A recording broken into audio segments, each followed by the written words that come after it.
बिस्मिल्लाहिर्रहमानिर्रहीम। IQ zone में आप सब दोस्तों को वेलकम करती हूँ।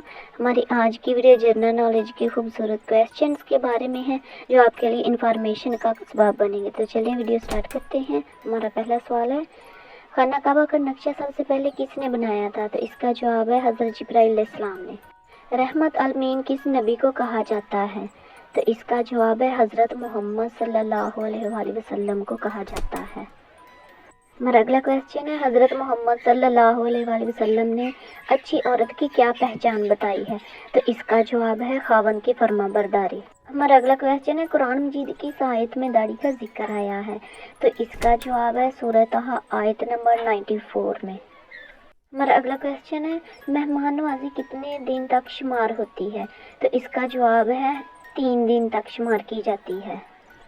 हमारा अगला सवाल है, क्या आप जानते हैं कि अल्लाह ताला के हुक्म से सबसे पहले जन्नत में कौन दाखिल होगा? तो इसका जवाब है हज़रत मोहम्मद सल्लल्लाहु अलैहि वसल्लम। कौन से सहाबी का बैंक अकाउंट अभी तक मौजूद है?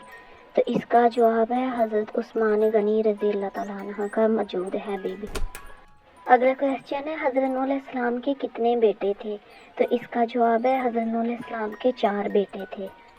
हमारा अगला क्वेश्चन है, तुम्हारे जिस्म का कौन सा हिस्सा जो गुनाह करने से तब्दील हो जाता है? तो इसका जवाब है इंसानी दिल। किसने खाना काबा के अंदर हाजियों को कत्ल किया? इसका जवाब है अबू ताहिर क्रांति ने। वीडियो अच्छी लगी तो लाइक और शेयर करें, चैनल को सब्सक्राइब कर